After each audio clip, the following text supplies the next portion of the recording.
Takar fina mulei alishtrifna I dawletihek bil-faraj tal-qlub En alina u f'jismek ehlisna Mil-sarat li ġarrabna fid-dnub Tħallasni xomulej fuq li motti Jien salħtiħa tawlidek dajfni Kuna dafna midbajja taruna Sabiex nejxu għal dejjem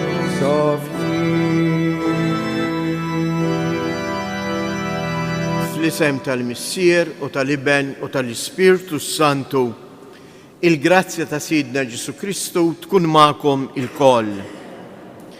Kif namlu kull nar ta' Sibt noffru dan is-sagrifiċċju tal-Quddisa għal benefatturi ħajjin u mejtin ta' dan is-santwarju, kif ukoll skont l-intenzjonijiet li tpoġġew matul din il-ġimgħa f'riġlejn il-Madonna ta' Pinu. Jew għalhekk ħuti Jeżies inħossuna l-koll mill-qwejn mill-mulej li għalina ħejja dejn il-laqa għaliex irid idawwalna bid-dawl tal-glorja tiegħu. Fil-waqt li narfu n-nuqqasijiet tagħna jew ħuti nitolbu maħfra għal ħtijietna.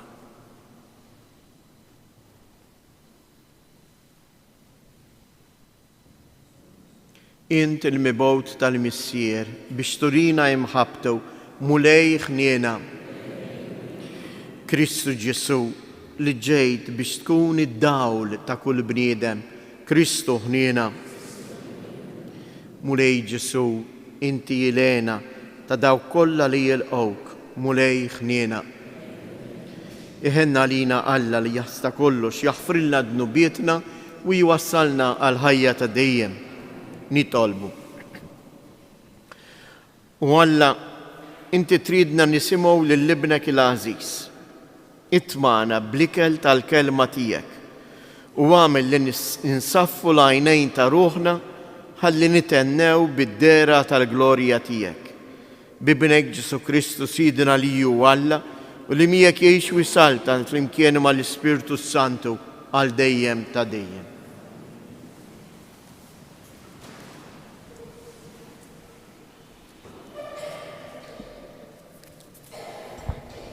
Qari mill-ktieb tal-Ġenesi. F'dak iż-żmien il-mulej qal lill-Abraham u itlaq minn artek, minn art welidek u minn dar missierek l-art li jien nurik.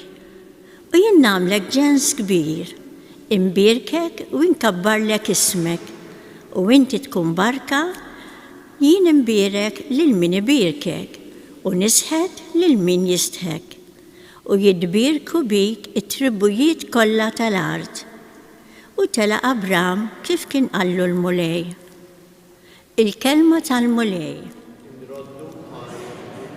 Salm responsorjali ngħidu flimkien. Ħatkun mulej it-tieba tiegħek fuqna. Ħatkun mulej it-tieba tiegħek fuq. Sewwa hija l-kelma tal-mulej, kollox bil-fedeltà huwa jagħmel.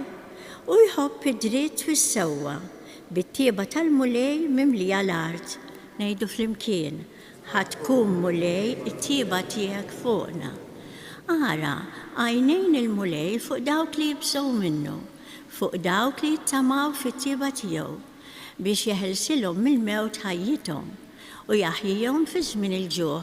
Ngħidu flimkien, ħatkun mulej it-tieba tiegħek fuqna. Ruħna tixxenna għal mulej u l-għajnuna u t-tarka tagħna. Ħatkun mulej it-tieba tiegħek fuqna kif fiki it-tama tagħna. Ngħidu flimkien, ħatkun mulej it-tieba tiegħek fuqna.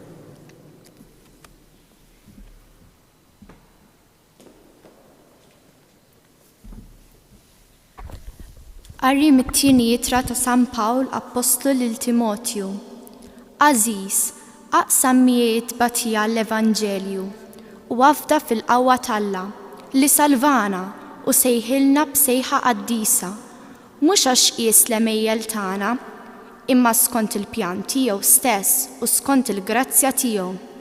Din il-grazzja tajilna qabel iż-żmien tal-eternità fi Kristu Ġesu, imma deret issa permezz tad-dera tas-Salvatur tagħna Kristu Ġesu li qeret il-mewt u dawwal il-ħajja bla tmiem permezz tal-Evanġelju, il-kelma tal-mulej. Jekk jogħġobkom inqumu bil-wieqfa l-Evanġelju.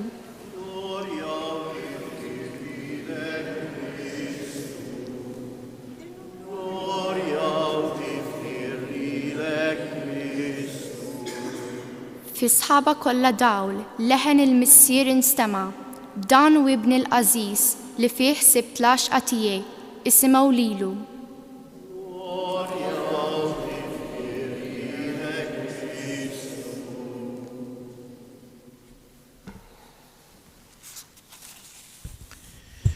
Il-mulej ma'kom.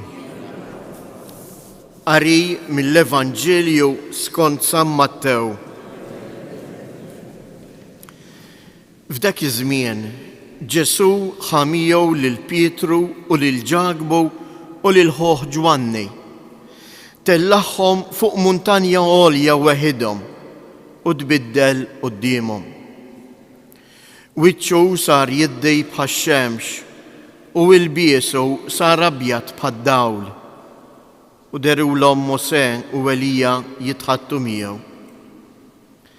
Qabeż Pietru u qal lil Ġesu: Mulej, kemm hu sew li aħna hawn, jekk trid intella hawn tliet tinet, waħda għalik, waħda għal Mosè u waħda għal Elija.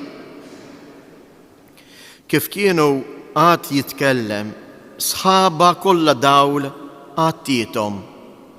U min ġo sħaba instema' leħen jgħid: Dan hu ibni l-Ażiż li fih sibt il-għaxqa tiegħi isimgħu lilu.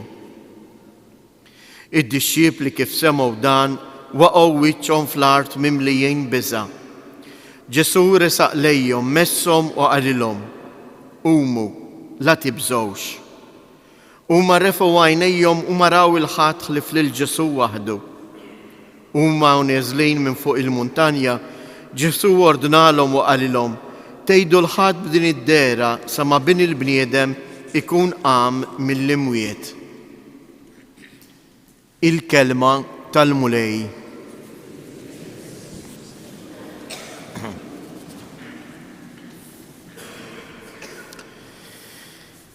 Ħuti Eżjes. Fl-ewwel ħadd tar-Randan, il-ħadd li għadda, rajna kejf il-mulej imqawwi mill-Iskrittura, mill-kelma tal-missier, rebaħ lix-xitan, rebaħ il-qerq. Għax jekk ix-xitan jittentaħ għal 3 darbiet, għal 3 darbiet il-mulej Ġesu iwieġbu bil-kelmiet tal-Iskrittura u jgħidlu dejjem: hemm miktub. Hemm miktub. Illum it-tieni ħadd il-mulej qed jgħidilna f'din il-mixja li bdejna flimkien miegħu fejn se twassalna. Irrid jgħidilna diġà ir-riżultat ta' dawk li jimxu miegħu. Però mill-ġdid qed ikompli juri kif hu jeħtieġ li f'din il-mixja inħalli lilu imexxini. Ħafna drabi nimmaġinaw u naħsbu Eżjes li r-Randan jiddependi minni minn kemm jien se nagħmel affarijiet. Ir-Randan Eżjes huwa u l-frott tiegħu jidher minn kemm jien se nħalli l-Kristu imexxini. Hekk taraw ħanfisser ftit frażijiet il-Vanġelu tal-lum. Ġesu ħamijew. il-Pietru, il-Ġakbu, il-Ġwanni u tellaħħom fuq muntanja għolja. Mela Ġesu li jaqbad il-dawn it-tliet disċiepli u ġalhom jitilgħu miegħu fuq muntanja. Il-muntanja għolja, fiex tfakkarna din il-muntanja għolja? Ma ninsewx eżies li l-Evanġelista San Mattew qed jikteb għall-ewwel insara Lut. U allura dawn jafu. Meta qed jisimgħu muntanja għolja, mill-ewwel għalihom jiġu żewġ muntanji importanti fil-mixja tal-poplu ta' Iżrael. Il-muntanja Sinaj li fuqha, anzi, l-ewwel muntanja li tiġi f'moħħhom hija dik li qrajna hawnhekk fl-ewwel qari. Il-muntanja li fuqha jitla' Abram. U l-mulej jgħidlu itlaq kollox u aktar tard jitolbu biex joffri lill-ibnu. U imbagħad jiderlu l-anġlu u jgħidlu talli jintemment il-kelma mhux int toffri, imma huwa Alla li joffrilek il-frott tas-sagrifiċċju għax huwa il-mulej li jibgħat il-libnu għalina b'sagrifiċċju għalina. It-tieni muntanja dik tas-Sinaj, meta il-poplu Ludi wara li ġie meħlus mill-jasar propju fid-deżert fuq il-għolja Sinaj jirċievi il-kmandamenti permezz ta' Mosè, jirċievi il-kmandamenti u hemmhekk isir patt ta' imħabba bejn Alla u l-poplu tiegħu. U Alla jgħidlu qed nagħtik din il-kelma, qed nurik it-triq tal-ħajja. Tista' tagħżel it-triq tal-ħajja jew it-triq tal-mewt, imma l-għażla f'idejk. U jekk inti tagħżel il-kelma tiegħi, inti tkun ibni u jiena nkun Alla tiegħek. Illum għandna l-istess ħaġa, għandna l-Mosè il-ġdid, Kristu, li tellaħħom fuq din il-għolja. Għaliex fuq il-għolja? Għax kemm Abram u kemm Mosè hemm dik l-esperjenza tal-poplu Ludi, fuq il-għolja il-mulej jipprovdi. Fuq il-għolja il-mulej juri ruħu. U din hija l-ewwel invit li l-mulej qed jagħmlilna. Il-mulej lili u lilek iżjed irid imexxina fuq il-għolja. U xi tfisser tmur fuq il-għolja? Issejb mumenti fejn inti tinqata' mir-rutina ta' kuljum u tiddedika dak il-ftit ħin biex toqgħod mal-mulej.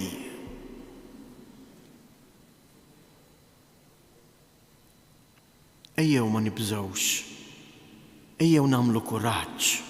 U f'dawn il-ġranet tar-randan nagħtu ftit ħin lill-mulej. Fuq il-għolja jfisser tinqata' minn darek. Dak li qed fl-aħħar mill-aħħar jekk nirriflettu ftit, dak li għamiltu intom il-koll illejla. Nittama li ma ġejtux għal qudiesa tal-ħadd għax rutina. Għax hekk is-soltu nagħmel.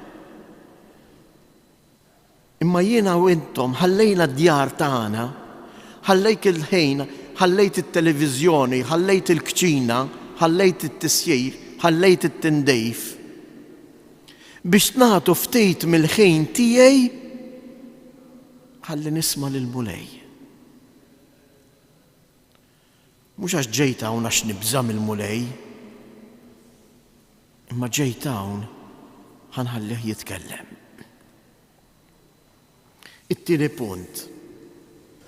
Tbiddel qudiemhom u sar kollu dawl.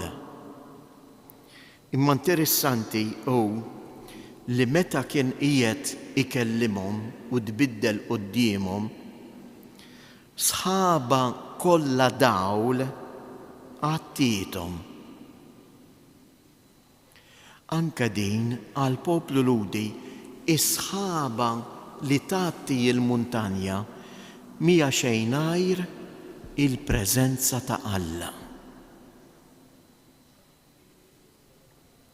Kif fl-Antik Testament is-sħab għatta lill-muntanja Sinaj u l-mulej ta' il-kelma tiegħu.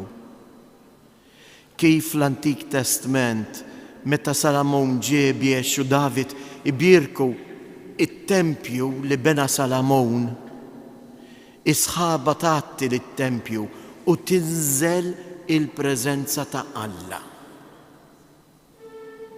Hekk ukoll dak id-dawl li bih kien jiddi Kristu dawwal għatta id-dixxipli tiegħu u sħaba kollha dawl għattietom. Ġifieri dawn daħlu fil-preżenza ta' Alla. L-istess ħaġa kif jista' jiġri minni u minnek. Jien nista' niġi hawnhekk il-Knisja u ma nħallejx il-Alla jdawwalni. Allura nerġa' noħroġ kif dħalt. Imma nista' niġi hawnhekk u nagħmel esperjenza u nduq tassew il-preżenza ta' Alla. U dik il-preżenza ta' Alla lili timlini bil-paċi u tagħtini enerġija ġdida biex inkompli naffronta din il-mixja tal-ħajja tiegħi ta' kuljum. U l-aħħar punt. U min ġo sħaba instema' leħen jgħid dan hu ibni isimgħu lilu. U hawnhekk hija r-risposta ta' kollox eżies. Kif jien nista' nkun imdawwal bid-dawl ta' Kristu? Kif jien nista' jkolli il-paċi anke jekk jien għaddej minn momenti ta' qtieħ il-qalb, minn momenti ta' mart, minn momenti ta' ejja, minn momenti ta' dbatija. Għaliex fl-aħħar mill-aħħar dik hija l-ħajja. Jekk jien inħalli lill-mulej ikellimni. Nagħti widen għall-kelma tiegħu. Isimgħu lilu. Mhux ta' bxejn fil-bidu tal-quddiesa il-kol kemm aħna tlabna lill-mulej mantnina bil-kelma tiegħek. Ejjew nagħmlu li din il-kelma tkun din it-talba tagħna tkun verament talba sinċira lill-Alla u lill-mulej ngħidlu, mulej tinsienejx kompli jitmani bil-kelma tiegħek. Għaliex qed nużaw il-kelma titma'?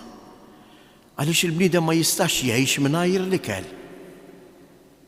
Daqshekk ieħor in-nisrani ma jistax jgħix mingħajr il-kelma ta' Alla.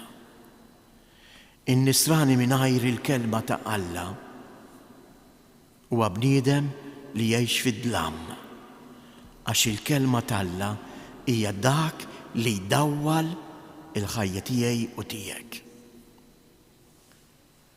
Nispiċċa dak li qal wieħed kittieb u qal hekk. Il-bniedem isir bniedem mhux minn kemm jagħmel ħwejjeġ jew minn kemm jitkellem, minn kemm jgħid, imma l-bniedem isir bniedem minn kemm hu kapaċi jisma'. Ejjew nitolbuh dan id-don ta' smieħ, is-smieħ tal-kelma t'Alla fil-ħajja tagħna ta' kuljum. Ejjew inħallu l-kelma t'Alla iddawwal id-dlamijiet tagħna.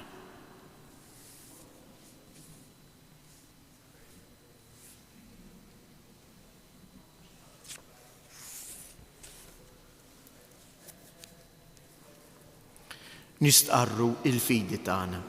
Jiena nemmen f'Alla wieħed il-Missier li jista' kollox, li ħalaq is-sema u l-art, dak kollu jider u dak li ma jidirx. U f'mulej wieħed Ġesu Kristu iben l-waħdini ta' Alla, imnissel mill-Missier qabel kull żmien. Alla min Alla, dawl minn dawl, Alla veru minn Alla veru. Imnissel mhux magħmul, natura waħda mal-Missier u bih sar kollox. Niżel mismewwiet għalina l-bnedmin u għal-fidwa tagħna u ħal ġisem bis-seta tal-Ispirtu Santu minn Marija Verġni u sar bniedem. Salbuh għalina, bata taħt Ponzu Pilatu, miet u difnuh, u fit-tielet jum qam minn bejn miet skont il-kotba mqazza, u tela s-sema u qiegħed fuq il-lemin tal-Missier u għandu jerġi' jġib il-glorja biex jagħmel ħaq mill-ħajjin u mill-mejtin. U s-saltna tiegħu ma jkollix tmiem. U fl-Ispirtu Santu mulej li jagħti l-ħajja li ġej mill-Missier u mill-Liben, li hu meqjum minweġġaħ flimkien mal-Missier u mal-Liben, u li tkellem fahom il-profeti fi Knisja waħda qaddisa Kattolika Apostolika, nistqar ma'mudija waħda l-maħfra ta' dnubiet, nistenna l-qawma mill-imwiet u l-ħajja ta' żmien li ġej. Amen. Nitolbuk mulej li tilqa' dawn it-talbiet tagħna, ħadd kompli tkun kelmtek li tmexxi l-ħajja tagħna. Ngħidu flimkien għalhekk, mulej kun int id-dawl tagħna, mulej kun int id-dawl tagħna. Mulej iqaf mal-Knisja sabiex tħeġġa tkompli twassal kelmtek lill-bnedmin kollha. Nitolbu, mulej kun int id-dawl tagħna. Mulej dawwal lis-setanin tal-art sabiex jaħdmu ħalli jieqfu l-gwerer u s-saltan il-paċi fost il-popli kollha. Nitolbu. Mulej għati l-kuraġġ meħtieġ lil ħutna l-morda, lil dawk kollha li huma għaddejjin minn żmien ta' prova, sabiex f'kelmtek isibu il-qawwa fil-mixja tagħhom. Nitolbu. Għatina l-qawwa biex nagħtu widen għall-kelma tiegħek, għaliex kelmtek mulej hija dawl u ħajja. Nitolbu. Minn dan is-santwarju għażiż tal-Madonna ta' Pinu, ħatkun din omna li tfakkarna li l-ħnina tiegħek tinfirex fuqna f'kull żmien sabiex aħna l-koll narfu nuru ħnina ma' xulxejn. Nitolbu. Mulej kun int id-dawl tagħna. Imlina mulej bid-dawl tiegħek hekk li narfu nirbħu id-dlamijiet tal-ħajja billi dejjem nagħmlu r-rieda tiegħek. Int li tgħix u s-saltan għal dejjem ta' dejjem.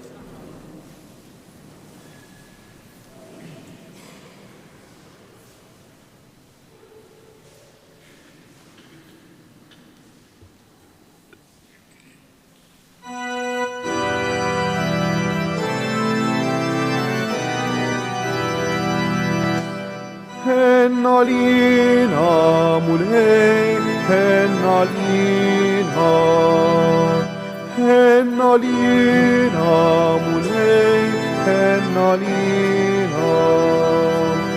Lejk mulej nollu qlub na jismana, għaliex fiki tamajna finniken. Hennalina mulej, hennalina. Itolbu ħuti biex dan is-sagrifiċċju tiegħi u tagħkom ikun joġob lil Alla l-Missier li jista' kollox.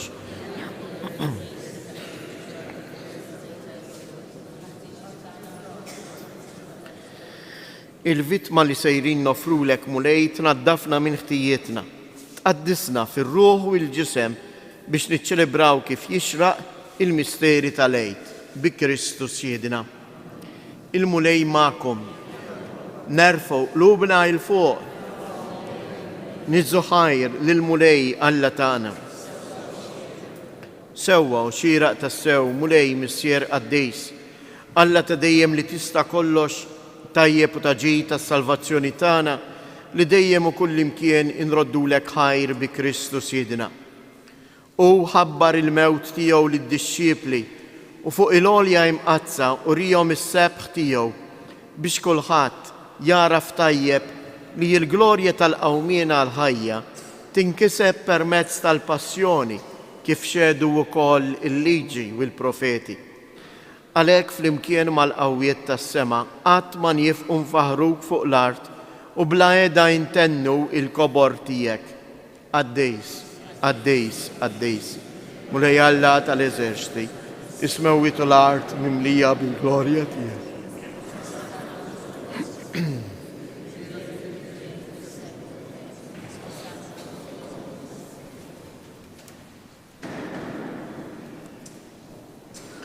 Għaddejs tas-sewint mulej inti lajn ta' kull qdusija. Għaddes għalhekk nitolbuk dawn l-offerti bil-barka tal-Ispirtu tiegħek biex isiru għalina l-ġisem u d-dem ta' Sidna Ġesu Kristu. Li meta kien se jingħata biex mir-rajħ ibati ħal ħobs radd il-ħajr qasam tal id-dixxiepli tiegħu u qal: ħudu u kulu il-koll minn dan, għax dan huwa ġismi li jingħata għalikom.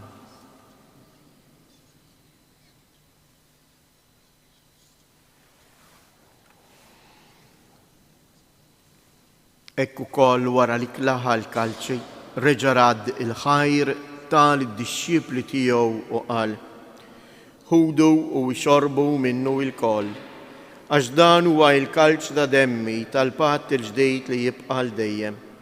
Id-dem li jxirrita għalikom u għall-bnedmin kollha għal maħfra ta' dnubiet. Għamlu dan b'tifkira tiegħi.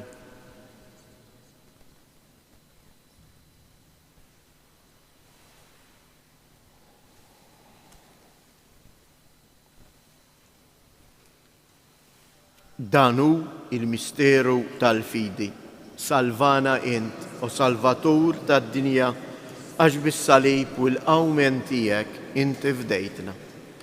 Għalhekk aħna nagħmlu dan b'tifkira tal-mewt u l-qawmien ta' Sidna Ġesu Kristu, nofrulek mulej il-ħobs tal-ħajja u l-kalċi tas-salvazzjoni u nroddulek ħajr għaliex oġbok tilqana hawn quddiemek biex naqduk. Miċċo kontana nitolbu li l-Ispirtu Santu jaqqadna f'ġisem wieħed li nieħdu sem mill-ġisem u id-dem ta' Kristu. Ftakar mulej fil-Knisja tiegħek imxerda mad-dinja kollha. Wettaqa fl-imħabba flimkien mal-Papa Franġisku, mal-Isqoftana Anton, l-isqfijiet u l-ministri tiegħek kollha. Ftakar ukoll f'ħutna li raqdu bit-tama tal-qawmien. Ftakar fil-mejtin kollha. Daħħalhom quddiemek fid-dawl tas-sebħ tiegħek. Ħenna lina l-koll nitolbuk. Għati lilna wkoll il-wirt tal-ħajja ta' dejjem flimkien mal-Verġni mqazzhom Malla Marija, ma' San Ġusepp, l-Apostli u l-Qaddisin kollha li jgħixu fil-ħbiberija tiegħek sa mill-bidu tad-dinja. Għamil li magħhom infaħruk u nsebħuk b'Ġesu Kristu ibnek. Bi Kristu, ma' Kristu u fi Kristu. Jingħata lilek għala missier li tista' kollox flimkien mal-Ispirtu Santu kull ġieħu glorja għal dejjem ta' dejjem. Ejjew nitolbu kif għallimna u ridna nagħmlu li bentalla għas-salvazzjoni tagħna.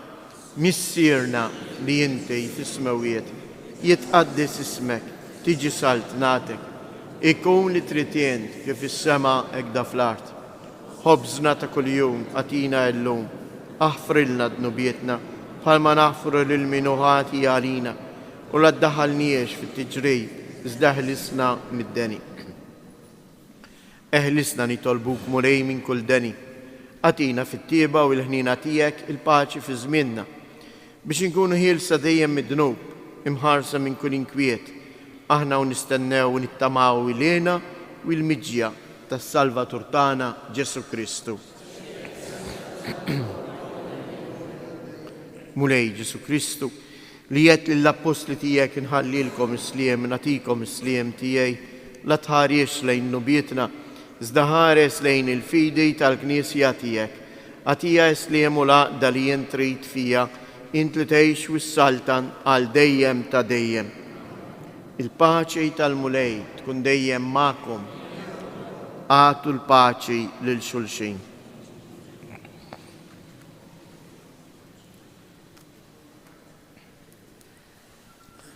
Ħaruf ta' Alla li tneħħi d-dnubijiet tad-dinja ħenna għalina.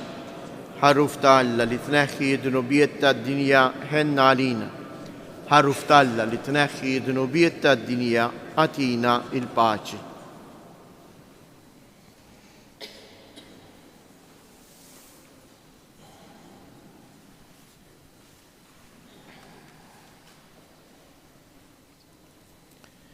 Danu il-ħaruf ta' Alla, danu li jneħħi d-dnubijiet tad-dinja, ħen jindawk li huma mistiedna għall-ikla tal-ħaruf.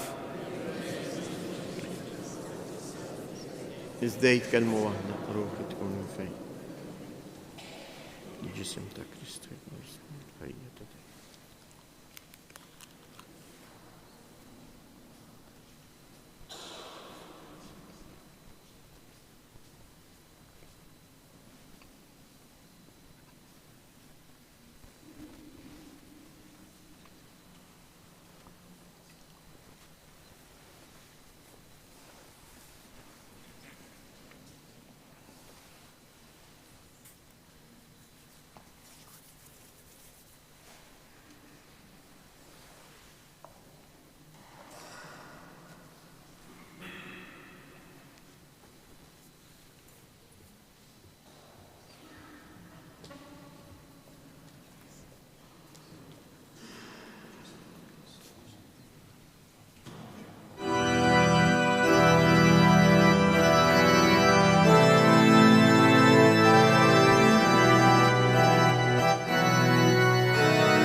poplu tiegħi, ħejli fi xħat inqastek jiena. Għalik jien ġejt imsallak, dur lejja mill-ġdid qalbek sobjina. Il-leġi tuħriġtek u sħalfajtek, fid-desert bil-manna jina tmajtek, għal-mewt ikun dannajtni, ma sħalik inti sallabtni.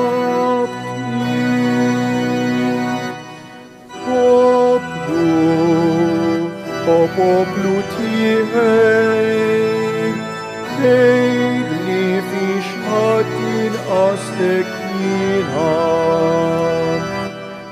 Għalik jien ġejt imsallab, dur lejja mill-ġdid qalbek sobjina. Kellek bżonn xi ħaġa u ċħattilek, għalija kont tibni u jien missierek, bil-ħanezza ftaħli ġenbi, lejn tħajtek l-aħħar tar ta' demmi.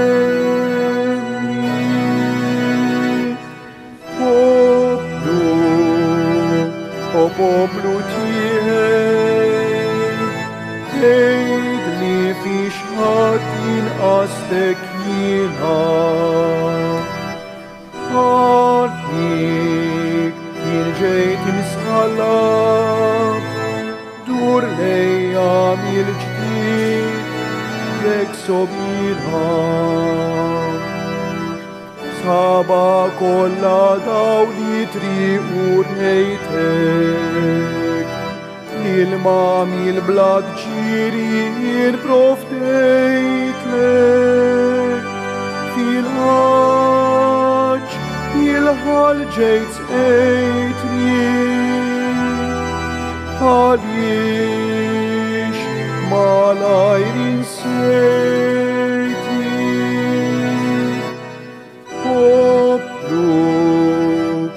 poplu tiegħi nejdni biex ħadd inqastek jiena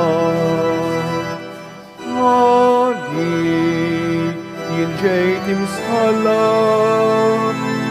dur lejja mill-ġdid qalbek sobina.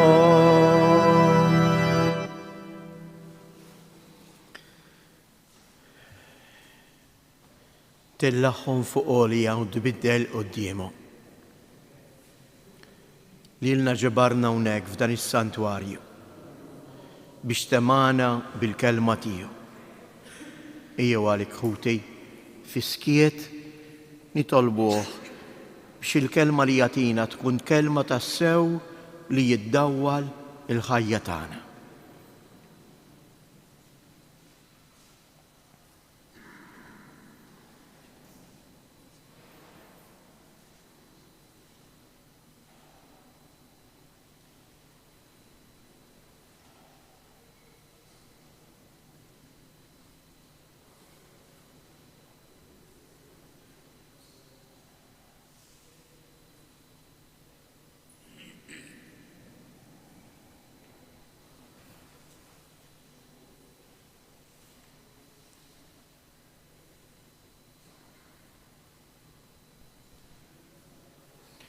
Nitolbu.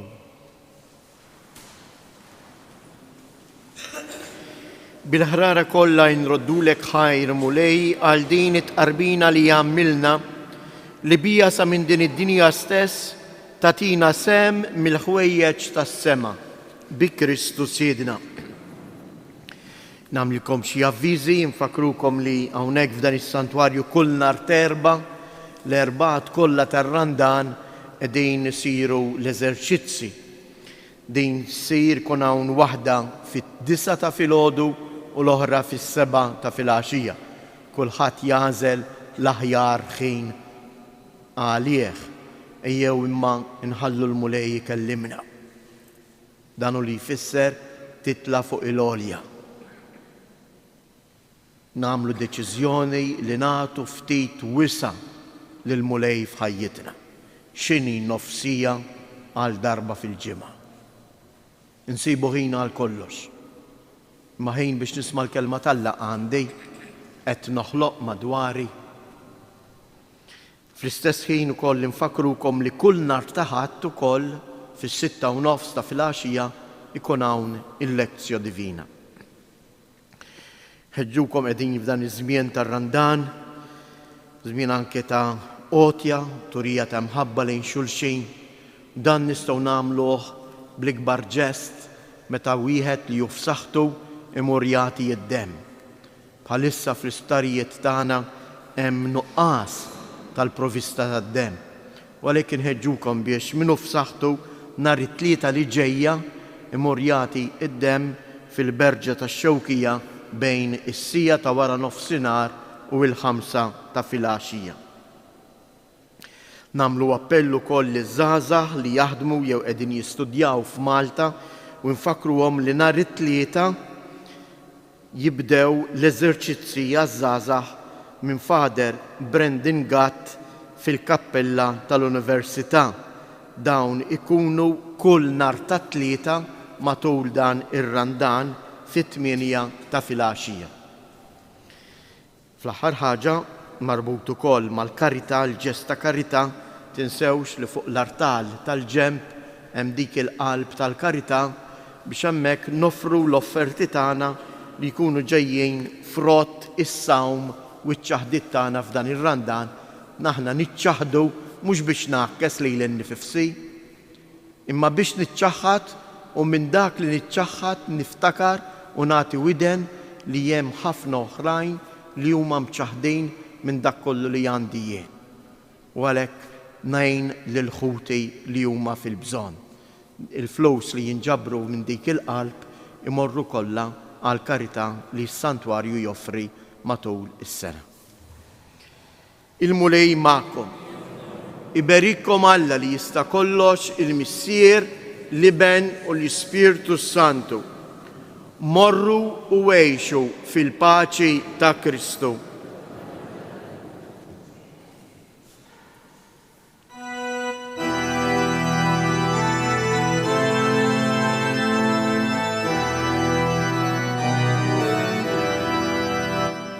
O Madonna, taħadbu, qalb ħelwa ta' Marija, jitlob li Ġesu għalina, nitolbu kolna mikkija, il-biki tiegħek taħnina, juridu nuri kbar, li ġibu fil-qalb tiegħek, dnubitna b'tanti mirar. O Madonna, taħdmu, qalb ħelwa ta' Marija, jitlob li l-Ġesu għalina, jitolbu kolna mikkija.